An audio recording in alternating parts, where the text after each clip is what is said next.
pastor de vocês. Nem ele sabe o tanto que eu gosto dele, né? Porque quando a gente se encontra, eu fico tão preocupado em encarnar nele, a gente fazer gracinha um com o outro, que a gente esquece de falar as coisas doces que no nosso coração guarda. E o segundo motivo porque eu me sinto muito privilegiado de estar aqui, é porque essa igreja é uma igreja que tem feito diferença, é uma igreja que tem sonhado, é uma igreja que tem aberto os seus olhos para o momento que vivemos. Eu sei, para uma igreja que tem uma história como vocês têm, as transições nem sempre são simples, mas os irmãos têm caminhado, têm feito mudanças inteligentes, sábias, e Deus tem honrado os irmãos. Meus irmãos, não é todo lugar que a gente chega quarta-feira e encontra um povo sedento de Deus e apaixonado por Deus, como eu estou vendo aqui hoje, não. Não é todo lugar, não. A igreja dos irmãos é uma igreja extremamente abençoada, e eu estou sendo muito abençoado de estar aqui.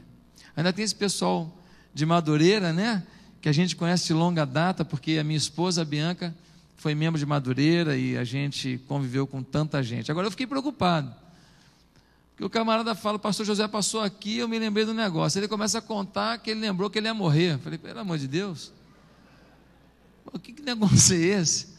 Depois ele deu uma consertada, eu fiquei mais aliviado, né? Mas no início eu fiquei preocupado. Mas, meus irmãos, eu estou muito grato ao Senhor, portanto, de estar aqui com os irmãos.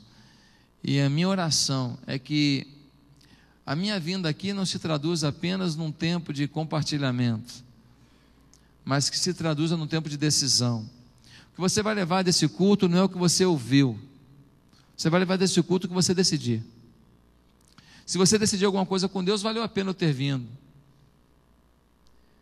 Se você não decidir nada com Deus, meus irmãos, eu deixei minha igreja, deixei minha família, vim até aqui, mas não valeu. Eu queria convidar você a curvar a cabeça e falar: Senhor, o que eu vou decidir contigo aqui hoje? Porque hoje eu quero falar de um assunto muito importante que prejudica a família. E é um assunto que prejudica a família porque prejudica a nível individual e a nível de casal, e a nível de família como um todo. E eu quero falar hoje sobre o medo que impede a felicidade da família. Curvemos a nossa cabeça e oremos ao Senhor. Deus, muito obrigado pelo privilégio de estar nessa igreja tão abençoada, tão bonita, tão bem cuidada, com esse povo tão sedento por Ti. Mas hoje, ó Deus, nós precisamos de uma palavra especial do Teu coração. As ministrações dos louvores já falaram tanto conosco, os testemunhos, o momento de intercessão, mas nós precisamos de uma revelação da Tua palavra também. Em nome de Jesus, nos dá isso agora, e eu te peço que me uses com o perdão dos meus pecados. Em nome de Jesus, amém. Você podia ter colocado algo para mim. Já facilitava, né?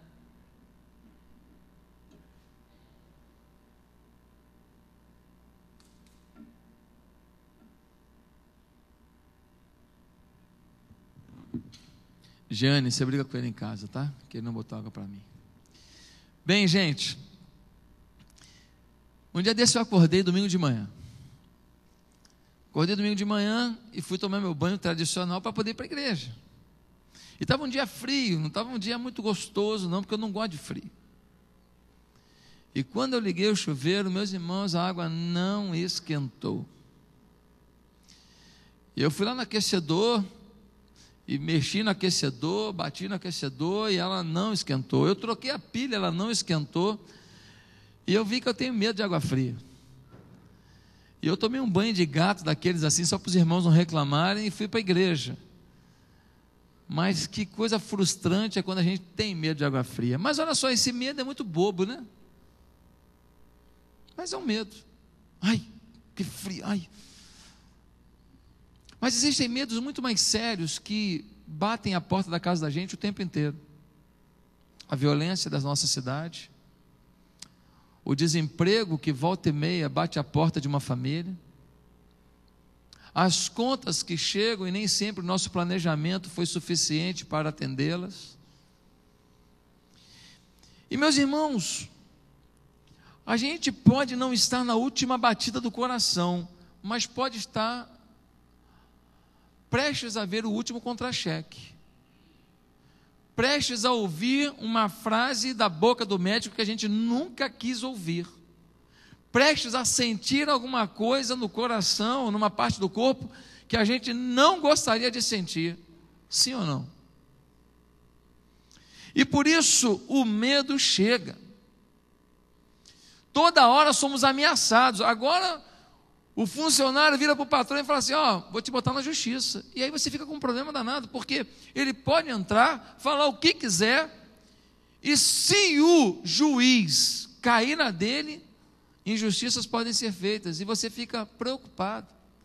Aliás, não é só o funcionário, não. A gente é ameaçado até pelos melhores amigos. O cara olha uma pinta na gente e fala assim: rapaz, você já foi no médico?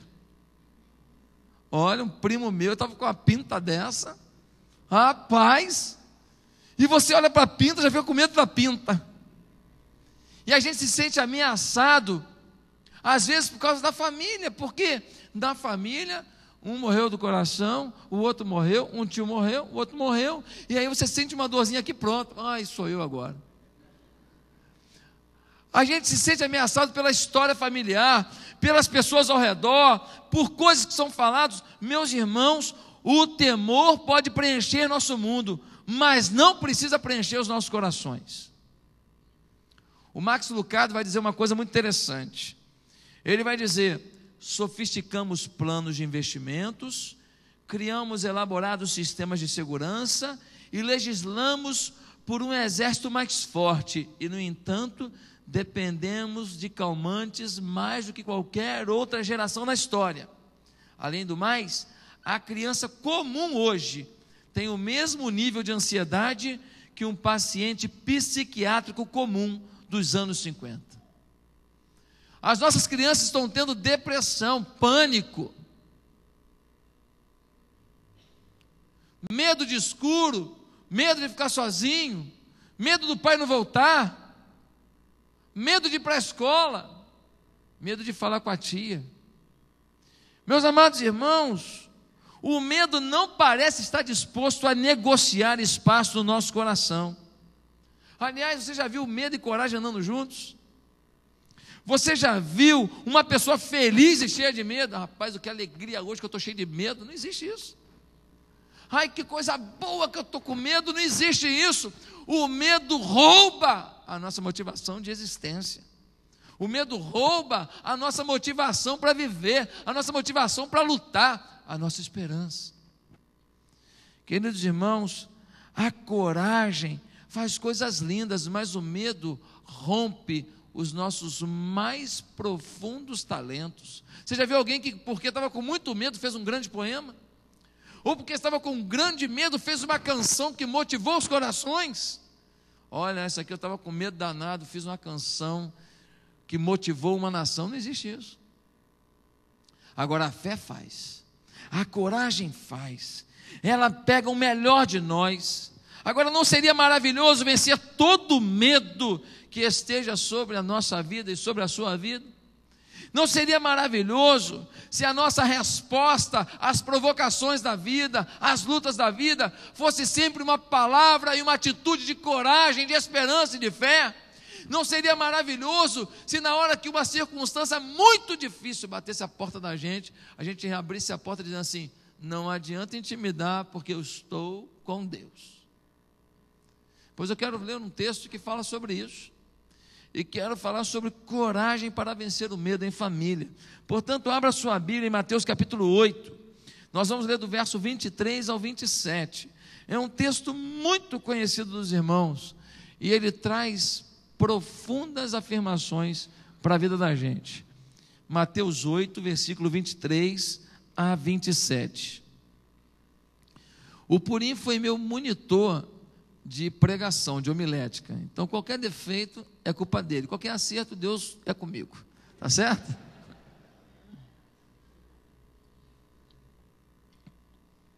Mateus 8, 23 a 27. Amém? Diz assim a palavra de Deus: então, entrando Jesus no barco, seus discípulos o seguiram, e eis que sobreveio no mar uma grande tempestade, de sorte que o barco era varrido pelas ondas. Entretanto, Jesus dormia. Mas os discípulos vieram acordá-lo, clamando: Senhor, salva-nos, perecemos. Perguntou-lhes então Jesus: por que sois tímidos, homens de pequena fé? E levantando-se, repreendeu os ventos e o mar, e fez-se grande bonança. E maravilharam-se os homens, dizendo: quem é esse, que até os ventos e o mar lhe obedecem? Meus queridos irmãos, nem todas as tempestades vêm de repente, mas algumas vêm. E a palavra que Mateus usa aqui para descrever essa situação complexa de uma tempestade é seísmo. A palavra seísmo significa tremor, erupção de céu e mar. Mateus vai dizer que um grande seísmo aconteceu no mar. Nós não sabemos que nível foi isso, mas um princípio de um maremoto, um vento muito forte, ondas começaram a bater de maneira diferente no barco onde estavam os discípulos e Jesus. E nesse momento o desespero tomou conta. E os discípulos começaram: rapaz, o negócio está pegando, misericórdia, estamos correndo um risco. E olharam para o lado e Jesus lá, dormindo. Acorda o mestre, rapaz, esse cara está dormindo. Acordaram Jesus: ô mestre, nós estamos perecendo, faz alguma coisa. Jesus vira para eles e diz: olha, vocês são de uma fé sem vergonha mesmo. Vocês são de uma fé muito limitada. Por que vocês são assim? E Jesus olha para aquela tempestade e fala: para vento, para mar, pode parar. E diz a Bíblia que instantaneamente houve bonança. E o discípulo um olhou para o outro e falou: quem é esse? Estava há tanto tempo com Jesus, mas ainda tinha uma pergunta a fazer: quem é esse?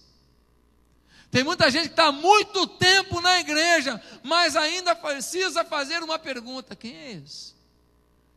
Que até os ventos e o mar lhe obedecem. Meus amados irmãos, como chega o medo? O medo pode chegar de repente. Versículo 23 diz que eles estavam seguindo a Cristo e de repente um vento impetuoso, uma tempestade tomou conta, de repente. Mas o versículo 23 diz que eles estavam seguindo a Jesus. Meus amados irmãos, não há nenhuma garantia de que seguir a Jesus não vai nos levar a tempestades. Max Lucado vai dizer que seguir a Cristo pode significar se molhar com Cristo. Há muitos momentos em que a gente vai se molhar. Os seguidores de Jesus contraem doenças, são ameaçados, enterram pessoas, passam dificuldades. Eu me lembro de uma viagem que fiz a Moçambique em 2003. Fui visitar a casa de um missionário, conheci a família dele, mas ele havia morrido poucos meses antes por causa da malária. Missionário também morre de malária, missionário também passa dificuldade. Fiquei na casa da missionária Noêmia, da Junta de Missões Mundiais, nossa missionária. Ela é casada com um moçambicano, e fiquei na casa dela. Só naquele ano o marido dela tinha tido malária 2 vezes. Tem malária lá que nem tem resfriado, meu irmão. Quando estava voltando para o Brasil, ela me deu uns comprimidos de quinino, né? Quinino, aquele negócio. Ah, leva com o senhor, pastor. Não, meu irmão, não estou com nada, não, estou bem. É, pastor, às vezes fica incubado. Eu falei: glória a Deus. Aleluia. Eu trouxe quinino, porque eles têm não uma dosagem mais forte para suportar a malária de lá. E aqui nós não temos o mesmo medicamento. Queridos, não é a ausência de tempestades que nos distingue, e sim quem descobrimos na tempestade. Um Cristo inabalável. Diz o texto: Jesus, porém, dormia. Os discípulos descabelados, Jesus roncando. Os discípulos revoltos, Jesus bocejando. Meus amados irmãos, é na tempestade que nós descobrimos esse Cristo. E alguém pergunta, mas como que Jesus conseguia dormir com isso tudo? Deixa eu te explicar. Nos barcos de antigamente era comum fazer na popa do barco uma casinha. E nessa casinha se colocavam então as redes, e se guardavam ali as redes, protegendo do sol. Provavelmente Jesus estava deitado para dentro dessa casinha. E haviam bolsas de couro que era colocado um peso dentro dessas bolsas para que houvesse um certo peso no barco, dando mais agilidade no navegar. Por isso o texto diz que Jesus estava com um travesseiro, provavelmente não era o de pena de ganso que você usa, mas era uma dessas bolsas, e Jesus estava curvado sobre essa bolsa, tirando o seu cochilo, depois de um dia de trabalho. Mas meus irmãos, Jesus ficou inabalável, no meio da tempestade. Se nós descobrirmos esse Jesus em nossas vidas, tivermos uma experiência profunda com Ele, eu não sei como está a sua família hoje, como está a sua casa hoje, mas nós seremos inabaláveis numa decisão. Primeira, a minha família não vai se acabar. Segunda, eu não vou desistir de ninguém na minha família. Terceiro, nenhum sonho que Deus colocou no meu coração vai deixar de se cumprir na minha casa. Mas o que a tempestade provoca? O que o medo provoca na gente? Primeira coisa que o medo provoca: desconfiança na bondade de Deus. Meus irmãos, os discípulos ficaram incomodados com o sono de Jesus. E no versículo 25 diz: Senhor, salva-nos, vamos morrer. Mas quando a gente lê o mesmo texto em Marcos capítulo 4, versículo 38, a gente vê que a pergunta inicial é outra. Os discípulos perguntaram a Jesus assim: Mestre, não te importas que morramos? Eles não perguntaram sobre o poder de Jesus, eles questionaram o caráter de Jesus. Não te importas? Você não está nem aí para mim? Meus amados irmãos, muitas vezes o medo rouba da gente a oportunidade de ver a bondade de Deus. O medo corrói a nossa confiança de que Deus é bom o tempo inteiro e que Ele está muito motivado em participar da nossa história. Queridos, eu me lembro do início da minha vida aqui no Rio de Janeiro. Como foi difícil o início da Central da Barra, muitos conhecem. Quantas lágrimas. Eu me lembro de um tempo que eu entrava no Barra Shopping e eu atravessava o Barra Shopping todinho, orando e falando: Deus, coloca a gente no meu caminho para eu levar para a igreja. Felipe, cadê Felipe? Saiu? Eu quero não assistir culto, não. Felipe me ajudou muito lá. Felipe é um menino maravilhoso, me ajudou muito nessa época. Meus irmãos, quando eu vejo hoje a igreja consolidada, as coisas acontecendo, nós estamos com um programa de televisão agora, era 7h30 da manhã, de domingo, de 7h30 às 8h. Alguém já assistiu esse programa? Aqui, glória a Deus. Pois a partir do domingo que vem, é 8h da manhã, e de 8 às 9, é 1 hora de programa agora. A Bandeirantes nos chamou, renegociamos o contrato com 2 meses só. Meus irmãos, está batendo 140 mil pessoas o programa, 95 mil. O dia que dá menos, dá 60 mil telespectadores. A Bandeirante não acreditou no que aconteceu. Sabe o que é isso? Bondade de Deus. Bondade de Deus é bom demais, gente. Você faz coisas que você não tem capacidade de fazer, no dia que você não sabia que você ia fazer, sem ter o dinheiro para fazer, mas a bondade de Deus. Sabe por que vocês estão aqui nesse ambiente gostoso? Essa igreja está crescendo, avançando, bondade de Deus. Você está aqui em plena quarta-feira ouvindo essa palavra, bondade de Deus. Deus é bom, maravilhoso. Meus irmãos, uma vez estava um casal no meu gabinete, e a mulher começou a falar do marido, e o marido do lado, ela falou: pastor, é isso, é isso, é isso, é isso, é isso, é isso, e mais aquilo. Chegou depois de 15 minutos, eu falei assim: fulano, você pode sair da sala um pouco? Eu queria falar com a fulana. Ele saiu. Eu falei, fulano, eu queria te fazer algumas perguntas. Primeiro, ele te trai? Que é isso, pastor? Fulano é um homem honrado. Fulano, ele paga as contas? Poxa, pastor, certinho. Eu falei, fulana, ele chega junto? Nossa, é um furacão. Eu falei, fulana, ele é bom pai? Nossa, carinhoso demais. Eu falei, chama aquele que saiu daqui que não é teu marido. Como assim, pastor? Minha querida, me ajuda, meu trabalho é difícil. Eu estou tentando reconciliar, você ficou 15 minutos falando só defeito do cara. Eu te fiz 5, 6 perguntas aqui, todas eram positivas. Olhe para as virtudes, olhe para a bondade desse homem. Meus irmãos, nós somos assim mesmo. Quando o medo chega, Deus esqueceu de mim. Só chove na horta do outro. Deus só abençoa o outro. O meu dia nunca vai chegar. Minha vitória nunca vai chegar. Meus irmãos, nós precisamos crer da bondade de Deus o tempo todo. Segunda coisa que acontece quando o medo chega: o medo produz descontrole. As dúvidas podem gerar raiva, e os discípulos ficaram com raiva. A água entrando no barco, Jesus, em vez de pegar o balde, em vez de ajudar, fica roncando. Meus irmãos, você acha que ele fala assim: mestre, tu não te importas que pereçamos? Não, meu irmão, faz a leitura do texto, não tem como ser isso. Ô mestre, não se importa com a gente não. A raiva, o descontrole tomou conta. O medo, em sua essência, é a perda nítida de controle. E quando nós perdemos o controle, nós nos agarramos a algo que possamos controlar. É por isso que a irmã, muitas vezes, fica querendo controlar a limpeza da casa. E qualquer pingo no chão é motivo de um grito.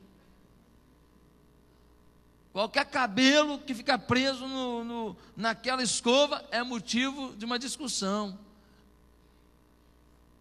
Porque a irmã tem medo de alguma coisa. A irmã tem os seus problemas, está descarregando naquilo que tem controle. A limpeza da minha casa, para poder falar: a minha casa é uma casinha de boneca, é toda limpinha, eu sou muito limpinha. Quando vai no avião, está com medo, o que faz? Agarra aquela cadeira, quase que quebra a cadeira. A gente, quando está com medo, a gente se apega a alguma coisa, e às vezes quem paga o pato é o filho. Porque você tem medo do casamento acabar, tem medo de não pagar as contas, tem medo de não ter alegria em casa, tem medo da depressão voltar. E então, o que você tem para controlar? O filho. E aí, coitado da criança, ele não tem a oportunidade de desenvolver as suas decisões, o seu processo decisório. Ele não tem a oportunidade de se descobrir enquanto pessoa. E fica aquela criança que é dominada para cá, não, isso pode, não pode, não faz, não, o tempo inteiro. Deixa ele tomar um choque, deixa ele ralar o joelho, deixa ele ter uma decepção, pode fazer muito bem para o aprendizado dele. Meus amados irmãos, muitas vezes nós somos chatos em família, e a raiz da coisa não é o que a gente está fazendo, nem o que a gente está falando, é o que está por detrás disso, o nosso temor de que outras coisas não aconteçam, o nosso temor. Quantas mulheres que porque ficam descontroladas, porque tem medo de perder o casamento, e aí aquele ciúme doentio, o cara está no trabalho, fazendo um programa de computador, e aquela telefone toca 20 vezes, e aí, está fazendo o quê? Estou trabalhando, fulana. Ah, fulana, estava com saudade, está fazendo o quê? Estou trabalhando, fulana. O telefone toca de novo. E aí, fulana, está fazendo o quê? Ô, fulana, tu não tem o que fazer não? Pronto, ficou magoado. Pastor, eu ligo para expressar meu amor, e o miserável me distratou. Aí o pastor chama o cara: rapaz, a mulher te liga, a mulher ligou para dar uma moral para você, falou um negócio bonito, você distratou, pastor, ela te falou que eu distratei depois da 20ª ligação? Aí o pastor fala: rapaz, mulher é tudo igual mesmo, que porcaria. Meus irmãos, o descontrole faz o casamento virar uma prisão. Ele não tem a chance de sentir saudade, porque o tempo inteiro é aquela ligação. E aí, meus irmãos, quando ele não atende, chega em casa, muitas vezes a frase é aquela: estava com outra, né? Com quem estava andando? Por que tu não atendeu? Eu não atendi, que eu estava em reunião, fulano. E aí, quando ela começa a falar isso, ela começa a sinalizar para a cabeça dele uma possibilidade que não deveria nunca existir num relacionamento. Esse tipo de conversa nem deve existir, porque ele sinaliza para possibilidades que na vida de um casal cristão sequer podemos cogitar. Meus irmãos, o medo produz descontrole, e nós revelamos o pior de nós, o nosso lado mais tirano. Terceiro lugar, o medo enfraquece nossa memória. Os discípulos tinham todos os motivos do mundo para confiar no Senhor, sim ou não? Os caras viram Jesus ressuscitando morto, gente. Os caras viram Jesus curando o leproso. Os caras viram Jesus abençoando uma multidão com a multiplicação dos pães. Na hora que veio a tempestade, não te importa que morramos, salva a gente aí. Qual é, Jesus? Está vendo não? Meus amados irmãos, a memória fica fraca. Meus irmãos, ano de 2010, ano passado, minha mulher fez uma cirurgia. Meu filho foi operar o ouvido. Gabriel já teve umas 12 otites ou mais. O tímpanozinho dele rompe, vai o catarrinho, quando ele fica resfriado não sai, vai para o ouvido, infecciona e explode o ouvido. Você imagina a dor que esse menino já sentiu por umas 12, 13 vezes. Da última vez não reconstituiu o tímpano dele. Gabriel teve que operar. Menino esperto, alegre, bom de bola igual o pai, negócio impressionante. E passando por isso. No dia que eu fui para a cirurgia do meu filho, pedindo a Deus que tivesse misericórdia para tudo dar certo, que eu estava lá, as dores de um cálculo renal estavam me fazendo quase desmaiar, eu esperando meu filho voltar. Quando meu filho entrou, o médico falou: está tudo bem? Tudo bem. Eu olhei: amor, estou indo para o meu médico. Eu fui para o meu urologista, era uma sexta-feira antes do carnaval. Meus irmãos, ele falou assim: cara, vamos para a mesa de cirurgia agora. Eu falei: como é que é? Meu irmão, tu já está com essa dor um tempão e hoje apertou desse jeito aí. E quem teve cálculo renal sabe do que eu estou falando. Meu irmão, meu filho operado no hospital, eu operado em outro. Você pensa na minha vida que é só vitória, é só comemoração, só título. Em termos de time, é assim. Mas em termos de vida, meus irmãos, só eu sei as minhas lutas. Só que é o seguinte: eu tenho memória boa para saber de onde Deus me tirou e o que Ele fez na minha vida. Eu tenho memória boa para saber o que Ele fez no meu ministério, na minha casa. Tenho memória boa para saber quantas pessoas confiaram em mim, apesar de mim e apesar da dificuldade que foi o início daquele trabalho. Meu querido, se você perder a sua memória, você perdeu sua vida com Deus. Olha para a sua vida, da onde você veio, as coisas que você passou, as vitórias que você teve.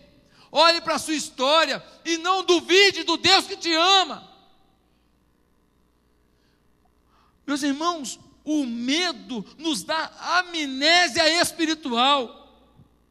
E a amnésia espiritual nos bloqueia para os milagres de Deus, nos bloqueia para os sonhos com Deus, nos bloqueia para uma íntima relação com o Senhor.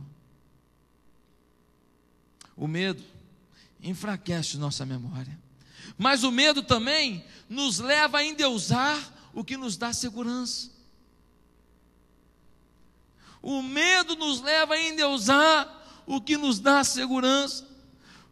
Meus irmãos, aqueles discípulos, eles tiveram a chance de andar sobre as águas. Está balançando muito esse barco. Vamos embora, vamos andar sobre as águas. Eles poderiam ter declarado a vitória sobre a tempestade. Vamos lá, vamos estender as mãos aqui. Nós estamos com Jesus aqui no barco, ele está dormindo, mas ele está presente. Mar, pode parar. Meus irmãos, esses homens poderiam ter entrado para a história nesse momento, por um ato de fé. Mas infelizmente, eles endeusaram o que lhes dava segurança, os seus conhecimentos náuticos. Eles tentaram resolver do jeito deles, tentaram resolver pela experiência deles, e quando não deu certo, o desespero tomou conta, e então gritaram com o Senhor. Ah, meus amados irmãos, será que alguém aqui tem endeusado o que lhe dá segurança? Tem muita esposa que endeusa o marido. Você tem que amar o marido, mas não endeusar. Não deixar de perceber as áreas de fragilidade e ajudar com amor. Tem muita gente que está namorando e começa a endeusar o namorado. E aí o namorado fala: filho, se você não fizer sexo comigo, nós vamos ter que acabar o namoro, porque eu não vou ficar sem sexo. E aí a moça se rende, porque ela está endeusando como se aquele camarada fosse a última oportunidade da vida. Tem muita gente endeusando o seu ministério. E aí, ter paz na igreja, ter alegria com os irmãos, ter carinho com os irmãos é menos importante do que o seu ministério. Tem gente endeusando os seus conhecimentos eclesiásticos. E aí qualquer coisa que é feita na igreja, fora daquilo que ele imagina e que ele gosta e que ele acha que tem que ser assim, geram para ele um problemão. Toda vez que a gente endeusa alguma coisa, meus irmãos, a gente perde a oportunidade de colocar Deus no devido lugar. Ele é Deus. E vou te falar uma coisa: pode realizar algo grandioso para Deus quem é avesso a riscos. Pode realizar algo marcante na família, na igreja, no ministério dessa cidade, alguém que não quer correr riscos. Deixa eu te falar uma coisa: os temerosos não conseguem amar profundamente, porque amar é risco. Você não tem certeza de retorno. Os temerosos não podem sonhar livremente. Por quê? Porque tem sonho que vira pesadelo. Meus amados irmãos, o Max Lucado vai dizer: a adoração da segurança enfraquece a grandeza. Jesus fez vários imperativos. De 121 imperativos de Jesus, meus irmãos, 125, ele pronunciou 21 vezes: não temas, não tenha medo, tenha coragem. 21 vezes. O segundo comando imperativo de Jesus foi: amarás o Senhor teu Deus e ao teu próximo. 8 vezes. Se quantidade significa grau de importância, Jesus está muito preocupado com o nosso temor, porque Ele sabe que o nosso temor é que vai roubar a nossa vitória. Meus amados irmãos, nós temos que ser um povo valente, um povo que acredita. Essa igreja está aqui para mudar a cidade. É o que eu falo na minha igreja lá. Eu falo: nós vamos mudar a cidade. Estou cheio de ovelha minha aqui hoje. É o que eu falo ou não é? Nós vamos mudar a cidade. Mas não estou querendo mudar sozinho, não. Tem vaga para vocês. Tem vaga para Madureira. Tem vaga para quem quiser. Deus conta com um povo aguerrido, cada um na sua trincheira, mas é um povo só, que acredita que vai mudar a cidade. E a mudança da cidade começa pelo vencer dos medos das nossas famílias. Começa pela estrutura da nossa família. Começa por uma postura de fé e ousadia na nossa casa. Meus amados irmãos, qual é a solução para o medo? Rapidamente eu quero concluir. Primeiro, não procure o medo. Pastor, tem gente que procura o medo? Tem. O cara está com medo e assiste filme de pesadelo, filme de terror. Eu não gosto de filme de terror não, meu irmão. Aquelas musiquinhas, E com aquela câmera que vai chegando assim por trás assim, meu Deus do céu, estou fora, meu irmão. Mas tem gente que procura, tem gente que começa a namorar o cara mais mau elemento da escola, da faculdade. Tem tudo para dar errado. Está procurando ter medo. Tem um cara que procura namorar uma menina que já traiu os 3 namorados do último dela. Você vai confiar nela agora? Comigo vai ser diferente, vai, ô bobalhão. Vai sim.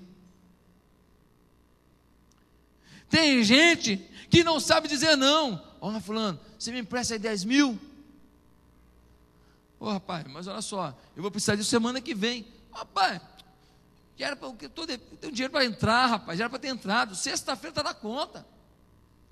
Ô meu irmão, se sexta-feira está na conta, manda ele falar para quem ele deve, que sexta-feira ele paga. Sexta-feira está na conta, ele vai lá e paga com o dinheiro de sexta-feira. Mas não, você não pode, mas não sabe dizer não. E aí você procura o medo, porque o dinheiro não vai vir, você vai ter medo de não receber, e vai ter medo de não pagar suas contas. Meus irmãos, não procuremos o medo. É melhor ficar vermelho hoje do que roxo amanhã. É ou não é? Segunda coisa, admita o medo caso ele esteja interferindo em sua vida. A pergunta de Jesus é direta: por que vocês estão com tanto medo, homens de pequena fé? Por que vocês estão com medo?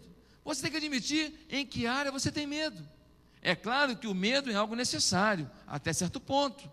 É o medo que faz alguém que trabalha numa siderúrgica não acender um cigarro perto de um barril de petróleo lá e explodir tudo. É o medo que faz uma criança não debruçar numa janela e cair lá embaixo. É o medo que faz você dirigir e não correr tanto num dia chuvoso em que você pode derrapar. Não estou falando desse medo. Eu estou falando de um medo que tem aprisionado você. Um medo que tem roubado a sua alegria. Um medo que tem roubado a sua paz. Não sei se eu passo no concurso, não sei se meu marido vai me amar, não sei se meu casamento vai acabar, não sei se eu vou conseguir, não sei se eu vou ganhar para Jesus o meu filho, não sei se a minha filha vai casar com alguém de bem. Você tem que superar o seu medo, admita ele. O medo em si não é pecado, mas pode levar ao pecado. Em terceiro lugar e último, se você quer vencer o medo, não procure o medo, admita o medo que esteja interferindo em sua vida. Terceiro, coloque o seu medo diante de Jesus com fé, de que Ele tudo pode. Com fé, de que Ele tudo, repita comigo, tudo. Meu irmão, não há problema que o Senhor não possa tratar. Não há circunstância que o Senhor não possa resolver. Nós temos que crer nisso de forma abundante, de forma concreta. No versículo 26 diz: então Jesus se levantou e repreendeu os ventos e o mar, e fez-se completa bonança. Sabe o que eu gosto de Jesus? Essa mania de surpreender. Por que tem que ser sempre assim, Purim? Aos 45 do segundo tempo, cara. Por que aos 43 daquele campeonato, a gente orando, estava na hora de ir para o culto? Aos 43, você lembra? Aquela falta, porém. Por que as coisas da vida da gente tem que ser aos 45? Sabe por quê, querido? Porque Jesus adora surpreender. A surpresa do Senhor nos dá uma experiência com Ele.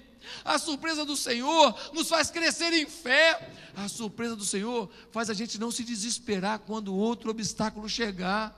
É por isso que Ele deixa para os 45 do segundo tempo as nossas vitórias, a nossa resposta, o nosso milagre. Mas não deixe a sua fé se acabar. Espere até os 45, e se não for 45, vai ser 48 no segundo tempo, e você está lá, esperando o gol da tua vitória. Meus amados irmãos, será que nós temos agido assim?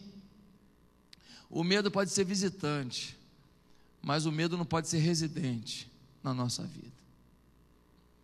Quero terminar contando a história do Issa. O Issa é um velhinho, muito velhinho, morador do sul do Líbano, uma área dominada pelo Hezbollah. Nessa viagem agora nós conhecemos o Issa. O Issa é um velhinho, aquele velhinho assim, Papai Noelzinho. E ele chegava para a gente, Habib é um termo muito usado lá, Habib significa querido. E ele chegava, oh Habib, aleluia, Habib, abraçava a gente. E começava a falar um monte de coisa, e eu falava amém, porque eu acreditava nele. Meus amados irmãos, o Issa comprou esse velhinho, ele vai vir aqui ao Brasil ano que vem, para fazer promoção missionária da Junta de Missões Mundiais. O Issa comprou um direito de ser motorista de táxi na área do Hezbollah. O Hezbollah era um grupo terrorista que virou um partido político no Líbano. E o Issa prega o evangelho sem medo no meio da área do Hezbollah. Entrou no táxi, ele, Jesus. E meus irmãos, um dia o Issa falando de Jesus, veio um soldado daquele do Hezbollah e descarregou os tiros em cima do Issa. O Issa continuou andando e entrou numa loja. O homem que atirou veio correndo, chegou perto do Issa e falou: morre, morre, morre, eu te acertei, eu vi as balas entrando, morre. O que é isso? Ele não está ferido? Que é isso? E o Issa falou assim: isso é Jesus. Eu tenho uma blindagem, eu tenho uma proteção do Senhor Jesus. O velhinho é cheio de Deus, cara, impressionante. E a Bíblia diz que o anjo do Senhor acampa-se ao redor dos que o temem. O homem caiu do Hezbollah, de joelho no chão, aceitou Jesus. O homem da loja aceitou Jesus, uma multidão aceitou Jesus ali. Um dia, o Issa estava atravessando uma rua, veio um ônibus a toda velocidade. Quando o ônibus chegou em cima do Issa, parou em cima dele. O Issa chegou a cair assim, e veio o pessoal correndo, e todo mundo, ainda bem que o motorista conseguiu frear, ainda bem que o motorista conseguiu frear, que bom que ele freou, então como é que o senhor está? Está tudo bem? E aquela multidão, poxa, e o cara, o motorista assim, ó,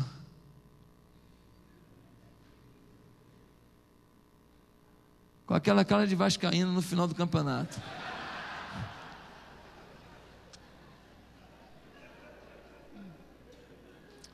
Meus amados irmãos, e todo mundo falando, fica tranquilo, rapaz, você conseguiu frear, fica tranquilo. E o cara lá, e todo mundo começou a ficar preocupado com o motorista, porque o cara estava em estado de choque. E eles foram lá: o que houve, rapaz? Ele falou assim: olha aqui. Aí chegaram perto dele e falou: olha para o meu pé. O pé dele cravado no acelerador.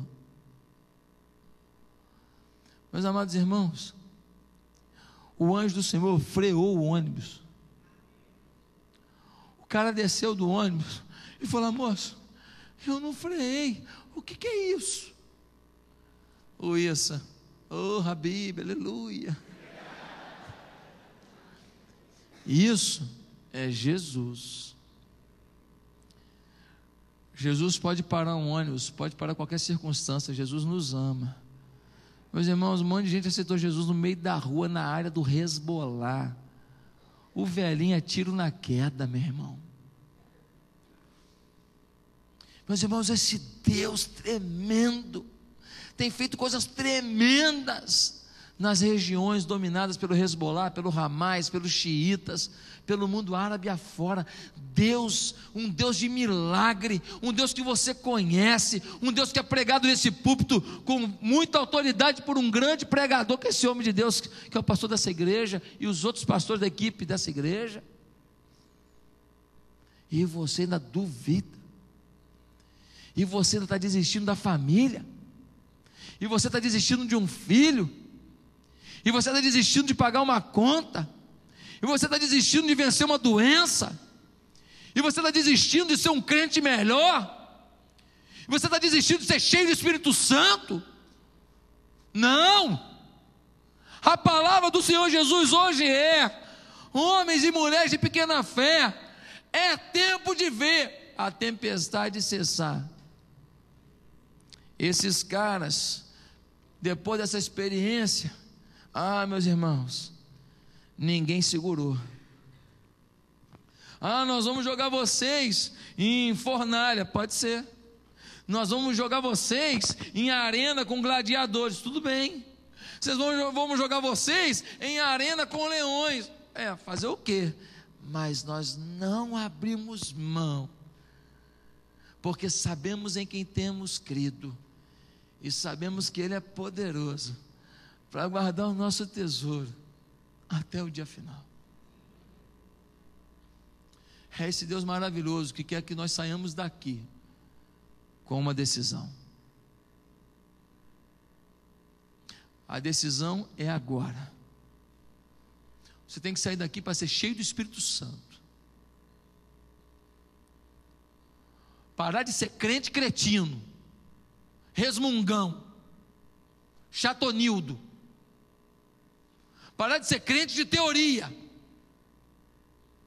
para ser alguém que exala a coragem do Espírito Santo no seu coração. E eu vou te falando desde já: o teu vizinho vai bater na porta da tua casa, o teu colega de trabalho vai parcar para almoçar com você, a moça que faz a tua unha vai querer te perguntar um negócio ali em off. Todos vão querer saber o que é que há em você, e você vai fazer que nem o Issa: oh, Habib, aleluia. Jesus Cristo não apenas tem me conduzido, mas tem me dominado com o seu poder. Chega de medo, é tempo de vencer, e que Deus nos abençoe. Curva a sua cabeça, porque eu queria fazer uma pergunta final. Eu sei que eu já passei da hora.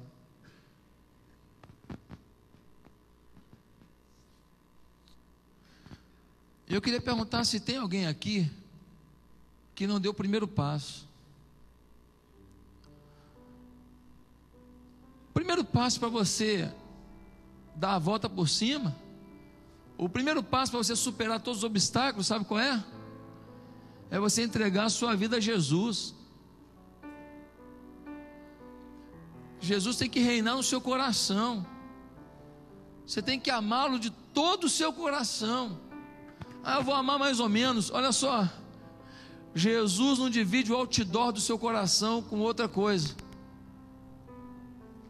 O Senhor Jesus quer dominar a sua vida, te encher da alegria e da esperança que só Ele tem para dar. O mundo precisa ver em você isso. Eu não sei se tem alguém aqui que ainda não entregou o coração a Jesus, não o aceitou como Senhor e Salvador. Eu fiz isso com 8 anos de idade, mudou a minha história, mudou a minha vida. Quantos aqui entregaram a vida a Jesus? Ontem um homem me disse, um empresário, um cara antenado no mundo, e falou: pastor, eu não sabia que era assim. Eu não sabia que era assim. Eu falei: muita gente acha que os crentes são um bando de ignorantes, que não conhecem o amor e o poder de Deus, nada, eles só falam porque são um bando de doido. Ele falou: eu pensava isso também, mas eu descobri algo novo. Querido, não adianta estar na igreja, você tem que descobrir algo novo. Se você quer entregar sua vida a Jesus, ou você quer se reconciliar com Jesus, porque você reconhece que está afastado do Evangelho, você vai repetir uma oração comigo agora. Ninguém precisa ouvir. Você vai dizer no seu coração assim, repita comigo: Senhor, eu quero te receber como Senhor da minha vida. Quero a tua paz, quero o teu amor no meu coração. Perdoa os meus pecados. Ó Deus, me enche da tua alegria, da tua paz, de forma que o mundo veja em mim a tua presença. Em nome de Jesus, Amém. A igreja